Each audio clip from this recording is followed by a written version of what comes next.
But let me tell y'all something. I was awake for my tummy tuck the whole time.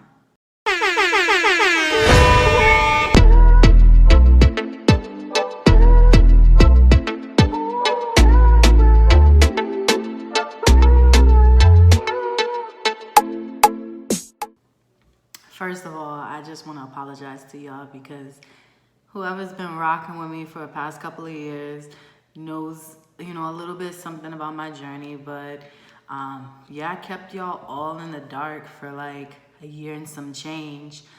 And I just want to apologize for not even giving y'all updates, because I felt like a true update is like, with a major surgery like this, it should be told like a year and some change, so you can get the full description and the full results of what you're going to get at the end, if that makes sense. Anyway, so let's just jump right in. I'm gonna jump right in.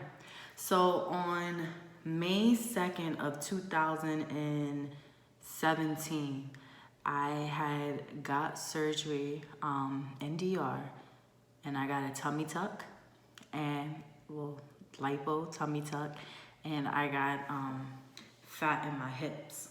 So I'm gonna tell y'all why. First of all, I lost a lot of weight. I lost a lot of weight at one point, and my skin was so loose. And just me being in my 20s, I wanted to go and be able to go out to the beach looking cute and stuff like that. I don't want to have to worry about no saggy skin. So I made it a point to save up my money. It's going to be another video on that, about how I saved up from my surgery within 3 months. Yes, 3 months. It took 3 months. Yeah. So let's get started with this.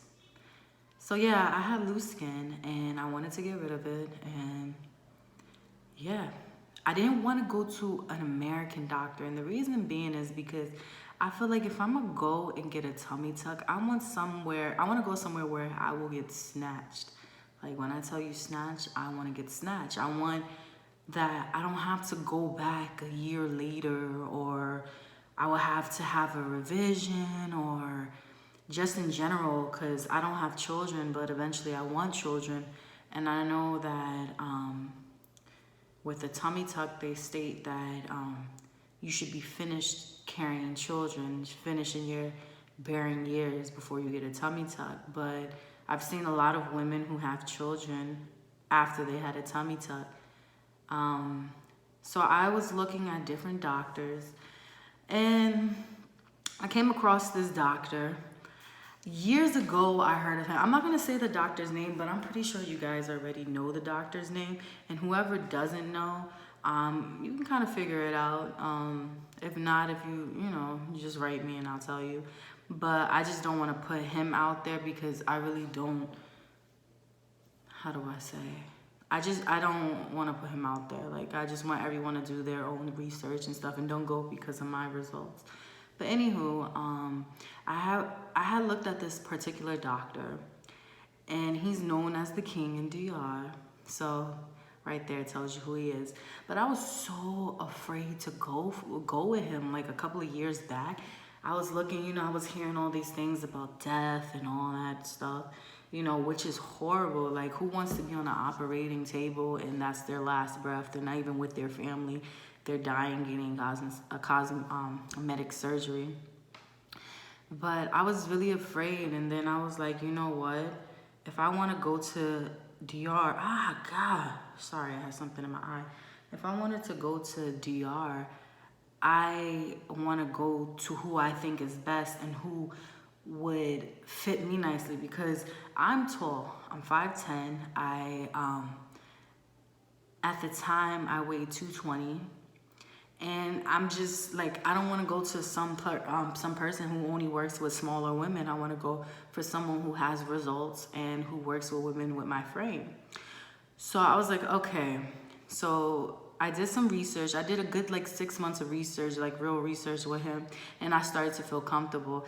I looked on his Instagram page. I was loving the results. And I was just like, you know, how do I go about getting a quote from him? Now with this doctor, it's very hard to get a quote. So what I did, I ended up going to a consultation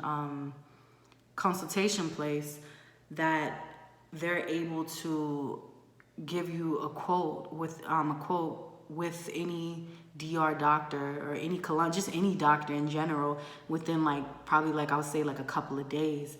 If you want to know about that place and that company, just let me know and I'll do a review on them. I did it earlier, but I had erased it because I wasn't really liking how it looked. But anyway, so I got a consultation packet. I got quoted for LIPO, Tummytuck, and a BBL. But I didn't end up needing a BBL because the doctor already said that my butt is already big. I don't need it. What I need to do is like, you know, even out my hips. So I was like, okay. So anyway, so I got the quote and they told me all the list of things that I need to buy, what I need to take prior to, all of that. So I was like, okay, I was good with that. I started taking the supplements. Mind you, I already prepared for this surgery 6 months to a year in advance. So I was trying to get my body right, because the worst thing you could do is have all the money and everything in DR and they tell you that your BMI is too much and they won't do it. That's like the worst thing to do. So one thing of advice I tell you, get to your BMI, like get to what they want your BMI to be, or at least ask them what's their BMI. So anyway, sorry, I'm drinking water. I'm trying to get some fluid. Hold on. So anyway, so I took the pills that they asked for. I did all of that. Closer to the time that I was going to DR, I got a cheap flight. And what I did to get a cheap flight was I downloaded the app called Hopper. And what Hopper app does, it gives you, you put in the days that you want to take a flight, and it tells you within what month like is the cheapest flight, when to book it. It like tracks on your phone and it will send you notifications like, book this trip now, it's not going to get any lower, blah, blah, blah. So I did that. I got a one-way to DR and then I got a one-way back, and I think I paid less than probably less than 300. And this is coming back and forth, and this is coming from going from New York to DR at the time when I was living in New York. So so what I did was I did my research about like just the supplies that I should bring, because I didn't want to bring unnecessary supplies, especially if I'm going to DR. I wanted to have as much, you know, room, because I wasn't sure how I would be feeling at the end, you know. So anyway, let's fast forward. So the day of me leaving, my surgery was May 2nd. I had went to the airport at, I would say, the last day of, last day of April or May 1st, one of the two. I just know I was closer to the time. So I did have a surgery buddy, definitely had a surgery buddy. And I really love my surgery buddy. Shout out to you, Tiff. So, you know, she, like, we went on this journey. Like, I didn't even meet, like, it was literally within 3 months we became surgery buddy, you know? So anyway, so I met up with her, and first time I met up with her was in LaGuardia, and it was early in the morning. We had met up with each other. We went to DR. Now, here's the thing. I was in a recovery home. It was an American recovery home, basically. If you want me to tell you about the story about the recovery home, they were the same people that I actually got consultation from. So I felt comfortable with them. So I get into DR. Mind you, I don't know a lick of Spanish. Like, I do know Spanish. Let me not act like my family is not from, you know, a different country. But anyway, I didn't know what they were saying, so I was like, oh damn. I go and Sorry, I was really interrupted by my boyfriend. Anyway, ooh, let me fix this camera. I'm using my phone, so hopefully the quality is okay. Okay. So anyway, I didn't know what they were saying. I was a little bit nervous because I'm going to a foreign country. First time in my life I'm going to a foreign country, and they didn't speak English. But luckily I had a really good recovery home that I went to, because the minute I got out of like customs or whatever they had, the minute I come out, I literally see my name. I forgot his name, but I see my name being held up on a sign. I was like, oh, thank God. That's one thing I don't have to worry about, because, you know, one thing when you go to DR, you want to have a really good recovery home. You want that, especially if you don't speak Spanish, you want to go to a recovery home where they at least have people that speak English, because it's hard. Like, I know people say like, oh, you know, go buy a thesaurus or whatever, buy like one of those translator things and learn a little bit of Spanish before you go. But in my mind, I'm not thinking about learning Spanish. I'm thinking about my surgery. I'm not thinking about taking no Rosetta Stone courses just to freaking learn a language. So I was just like, you know, I'm just gonna, yeah. I just winged it. I learned a little bit of, I know a little bit of Spanish. Like, my mom speaks Spanish fluently. My whole family does. It's just me. So anyway, so back to us saying, so what ended up happening was I get into my recovery home, and, you know, I put my stuff down, put everything down. I'm sorry I'm looking down, because I'm like just reliving everything, because it was almost a year and a half ago, almost 2 years, you know. Actually, it's gonna be 2 years and 2 months.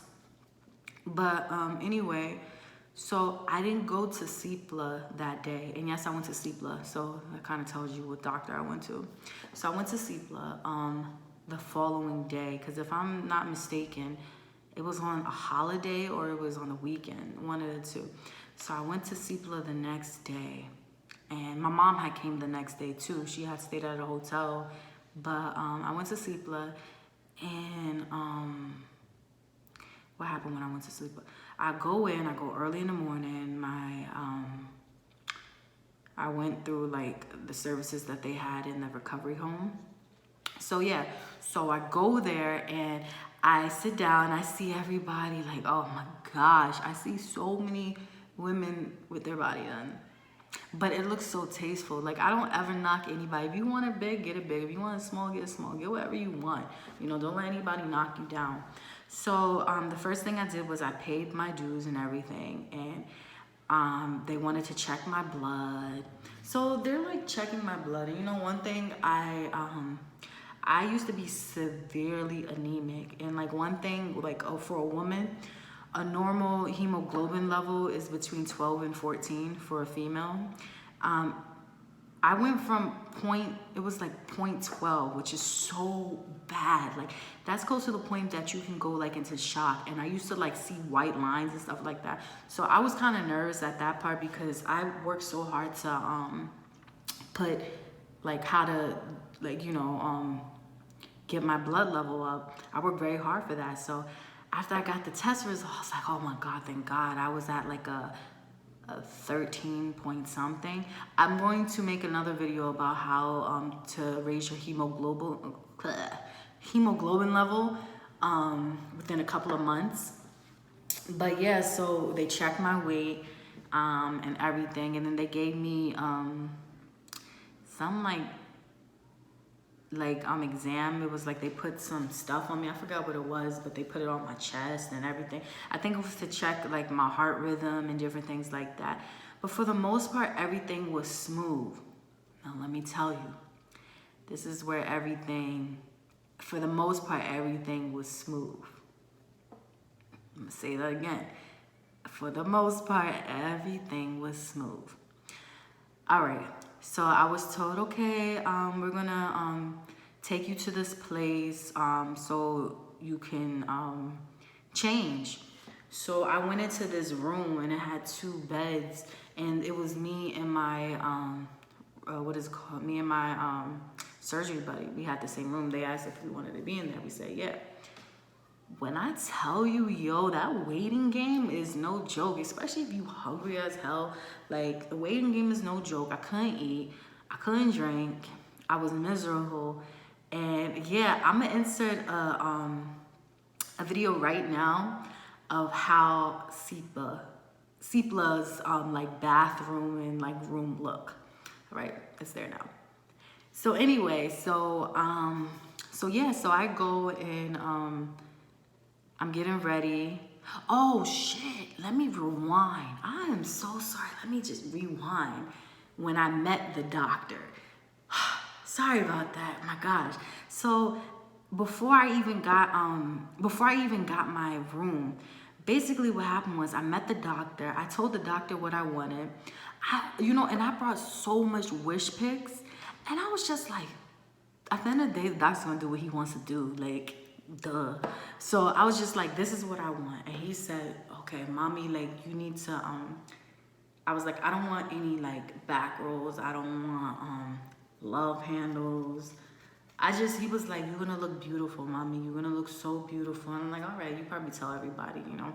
And he was marking me up, blah, blah, blah. And I was going to the bathroom. I was like, yo, I got marked up. I couldn't take pictures because the bathroom's there. The mirror was like mad small. It's like you can always see your eyes in the mirror. I'm like, what's the point of a mirror? But anyway, so I'm like, I was already marked up. I was happy. I was like, yeah, I'm about to get this surgery done, blah, blah, blah. So what ended up happening was fast forward, I'm waiting. I'm like, I heard that you're supposed to be taking like a blue pill. Like, what's going on? So the doctor comes in again.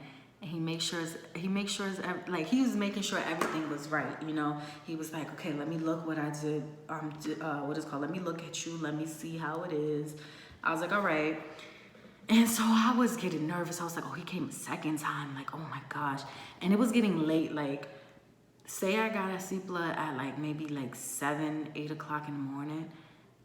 By this time, it was like maybe 7 at night. So imagine not eating for that time. That's something you gotta be very prepared for. So that's when a nurse comes in. I'm waiting. I was like, after he marked me up, I'm like, damn, I'm about to get it. I'm about to get my body done. But unfortunately, it was like 3 hours later, another nurse comes in. By this time, it's like 9 o'clock. Not a lot. It's like an hour or some change. But you know, when you're hungry, you thinking it's like 3 hours, 4 hours, minutes go by slow. So anyway, so what happened was, they gave me this blue pill. They said, wait until we tell you to take it. They left the blue pill right there. I took a picture of the blue pill. I said, y'all, I wrote on my Instagram, my surgery page, I was like, y'all, I'm getting ready. I'm getting ready. I think it's time. I'm getting so hyped. And so I would say like maybe an hour later, the nurse comes in and says, mind you, I was with my surgery buddy. They told me, they're like, take your blue pill. I was like, I'm taking my blue pill. Oh my God, I'm taking my blue pill. I was so freaking happy. And like, my mom was looking at me like, gosh. So I took the blue pill. I took it. I was like, this is not gonna work. It's supposed to make you relax, right? So let me tell you, I took that blue pill and like within like maybe 15 minutes, this is what happened. Hey guys, so I just took the blue pill. I'm starting to feel the reactions of the blue pill. I'm taking the blue pill and I'm feeling the reactions of the blue pill. It feels like I'm very relaxed. I'm very relaxed, I know. I feel sleepy, maybe because I'm tired. Maybe because it's the blue pill. But, yeah. Alright. What do you get when you open? Wow, anywhere I move, I feel... Mommy, what? So, as you can see, I kept on saying blue pill the whole damn time. Like, I was like, every time I put my head down, I felt like my head was not big. It felt like, I guess I'd never had shrooms before, but I'm guessing that's probably how shrooms felt, like how I was feeling, like a good trip, I guess. I don't know. So anyway, so I'm like awake. I'm like, okay. So the nurse comes in, I get wheeled in a wheelchair, and I'm feeling everything. And I'm like, okay, what's gonna happen? So I'm going through this emergency gates, and I don't know how, like, for some reason, I don't know how I got into the surgery table, but I got in the surgery table. But let me tell y'all something. I was awake for my tummy tuck the whole time. I was awake. I was so freaking scared. I was scared and I wasn't, but like I realized like I was awake because I started singing. I was singing. I was like, I was singing Celia Cruz. I was like, and like my doctor was like, "Mommy, you have to stop moving. Like you have to stop." And I was like, "I have to stop moving." And I remember telling him this. I said, "Can you take a picture of my fat? Like I want to see a picture of my fat. I want to know that this fat is being taken off." And he was like, "Okay, Mommy." And I feel like he was just saying it just to shut me up so I wouldn't move. But one thing about the surgery, I had seen a woman on my left and I seen a man, but what they did was they covered my face. They covered my face with like, you know, like one of those blue things so I can't see anything. But before they covered my face, I could see the woman and I seen a man. I think they were his, you know, doctors always have somebody with them performing surgeries and stuff. So anyway, like I hear like a drilling noise. Like just imagine like someone like I'm hearing that and I didn't realize it was like my stomach. Like, you know, they were like taking all the fat and stuff. It sounded like a drilling noise, taking all the fat and all that. So at that point, I just kept on singing, and I was known in CPLA, like all the nurses knew who I was because I was singing so much. So anyway, I must have fell asleep at the end, towards the end, because I wake up and I wake up in the wheelchair, and they say I'm going into the room. Mind you, my surgery buddy, I think she just left, but my mom was there. And they told me, do not move. Do not move. Like when you're in that, the hospital bed, you couldn't move because I was full of bandages. I was wrapped up. If I have a picture, I'm going to show you the picture now. But if I don't, I'm sorry. But anyway, I was wrapped up tightly in bandages. And I didn't see, like, I didn't know I had a catheter. I never knew I had that in me. So I was like, how am I gonna pee? But I felt so uncomfortable. When I tell you, that was like, I feel like that first night I couldn't sleep. They, every pill, like they had this thing, if you're like in pain, that they gave you pills and stuff like that. Every pill that I got, like they kept on giving me the pills. It's something that they give you. I don't remember much, but I just remember that I was in so much pain that I could not sleep. I was crying. I was like, why did I do this? I couldn't move. And it was just bad, and I didn't eat. So I was just really like hungry, tired, sick. Like I just felt it all in once. So the next day, that's when we left CPLA. However, when I got up the first time, I was hunched over. Like I couldn't stand straight. And, you know, of course you're not gonna be able to stand straight, because just imagine they're sewing up your stomach. You're just gonna be hunched over for a few days. So if that happens to you, don't think that your surgery is a fail. Just know that it's just gonna happen.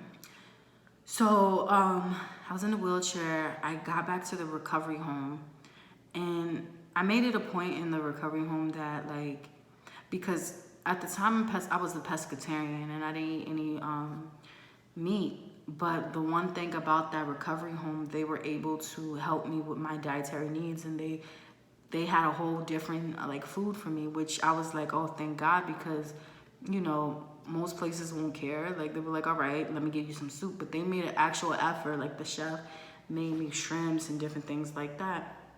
So anyway, I made it a point every day. Like, I stayed for 2 weeks in DR.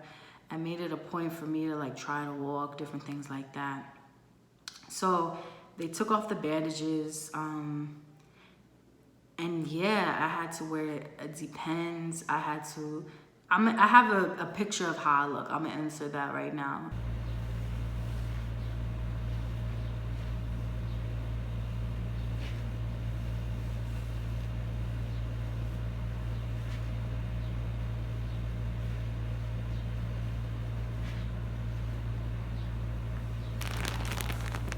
I definitely have a picture. So that's how I looked. And it was okay. Like, I had to train myself to breathe, because one thing when you get a tummy tuck, like, if everything feels so tight, like, it's like you're gasping for air, like,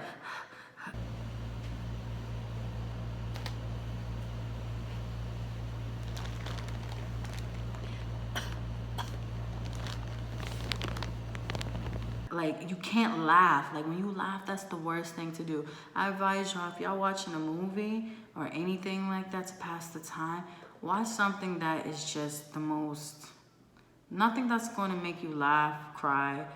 I don't know, watch something boring, or listen to music. But yeah, it was hard for me to do that. And it was hard for me to use the bathroom, because I could barely like sit down. It was just so much stuff I could barely do. This is within the first 4 days. And it got better after like a week. That's when I was standing up straight. I was able to move. So yeah, so I was healing. Everything was good. I took my first shower. It was okay, you know.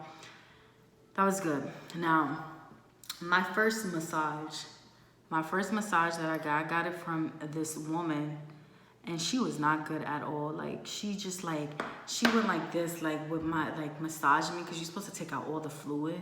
She just like tapped me. And I was like, yo, I'm paying money for this woman to just freaking like love tap me. Like, no, I want someone to go in deep tissue, you know, relieve this pain, because when you're swollen, you get like water retention, you have fluid retention, all that, and you need to release it. They need to drain it. She wasn't even draining me.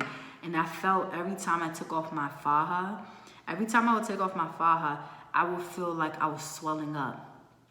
Just imagine, I felt like a balloon. And so in order for me to relieve that, I had to be drained, and she was not draining me. So I was like, I told my recovery home, I said, listen, I don't like how she's doing it. I don't even think she was the real person. I think something happened to her. So her sister took her place. And so the recovery home was looking like, yeah, she's really not doing anything, and people are complaining about her. So they got this man to come in. He does an amazing job. If you want me to tell you, like, you want me to give you info about him, just let me know. Yeah, so he was amazing. He drained me. When I tell you, it hurt. I'm not gonna lie. The best thing that you guys can do, whoever gets a tummy tuck, is if you know what time that you're getting you're getting drained and you're getting all that, the best thing that you can do is take like an ibuprofen or something that's going to help you with your pain 2 hours before, because that way you can already feel relaxed and it won't hurt as much. But I'm not gonna lie, it does hurt, but it's like a good hurt. Like, you feel good afterwards. Like, so that's when I went back to CPLA after a couple of days, and they seen how I was doing. They did give me a massage at CPLA as well, and I got drained. The lady was so nice, so nice. I saw my doctor afterwards, and I said thank you. I saw the nurses as well. Yeah, and let me tell y'all something. Side note, CPLA food is so nasty. I got some little, oh gosh, it was nasty. Anyway, that was it. So yeah, so I got a massage done. I got all that done. By the time I had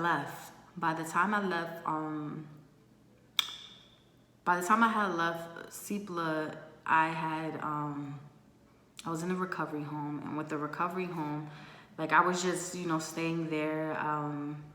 yeah, I met a lot of people in the recovery home, a lot of people from different places. You know, some were getting their breasts done, some were getting their tummy tuck done. It was just a beautiful thing. I had a beautiful experience. I met people from all over the world, all over the states. And yeah, it turned into like the real world of tummy tuck and plastic surgery life. You know, that's what it felt like. And I started creating a bond with people. I'm still friends with some of them to this day. On my way back, I had to wear, I had to get, what I did was I said I, like, not special needs, but I said that I needed, a wheelchair. So one thing about that, if you get a wheelchair service, is much faster. So I got the wheelchair service, and my plane ride was horrible because being up in the air and that altitude and stuff, like your feet swells. I had what are those compression socks? I had those on. It was just a lot because I had to carry my suitcase, all that. Like, it was just so much for me. It was very heavy. I think my boyfriend had picked me up that day, if I'm not mistaken. But when I came back home, like, it doesn't stop there with your tummy tuck. So when I came back home, what I did was I started waist training. Not just waist training, but I started buying compressions and stuff like that and backboards. And I started taking care of myself. And I really, like, this was a new, like, lease on life for me. And yeah, it was a fun experience. Would I ever do it again in DR? No, and the reason being is because I know I did surgery. I know, but God forbid anything can happen in life. But I'm just like, there's minor things that I would love to fix. And at this point, I'm like, I'm kind of done with the surgery phase. However, like, I'm not saying that I would never, ever get surgery again. But I don't think if I were to get surgery, it'll be enough for me to go to DR to get it. Because there's a lot of things that, like, just in Americans, that, like, health regulations and different things like that would not fly in America, but in DR it will. And I was just so blessed to have a recovery home that spoke English. I was blessed to have, like, just my mom who speaks Spanish, be able to translate. And I think that's one thing that you need to have is, like, especially if you have a doctor, you need to have somebody, like a nurse or somebody that speaks English that can translate for you, because sometimes I feel like there's a miscommunication with a lot of, like, just language wise, and it can be hard to, you know, say what you want and they end up giving you something different because they didn't understand it in English. So yeah, so that was my story about, that's my story about DR. And I'm going to make another video, a separate video of how I maintain my shape, how I made my waist smaller after a while, because I got the tummy tuck, but my waist was getting smaller and smaller. And little hacks that I did from the time I was getting it altered, and I didn't have like a waist trainer to use, so I had to improvise in what I did.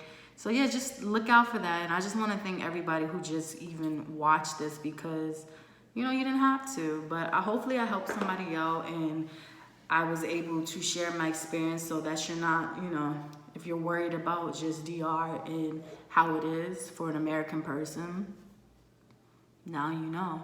So just continue to subscribe to my channel. I think there's like a bell thing that you can get my notifications, because I just want to help out women. Like, I want to go back to what I was doing in YouTube, and I just want to stick by it. So yeah, so ladies, I'm going to show you, ladies or gentlemen, I'm going to show you my scar and how it looks now, and I'm just going to show you how my stomach looks now. Okay? Have a beautiful day, and I hope your day is prosperous, and yeah, I hope it's prosperous and that you guys are doing something that you love doing. And if you need any help with anything, don't hesitate to come talk to me. Don't hesitate to email me. My email will be in the link. And don't hesitate to write me. I'm always here. My ears are here for everyone, all right? So talk to you guys later. Bye! Okay, guys, so this is how my tummy tuck looks. My scar looks like this now after a year and a half. I do have back rolls.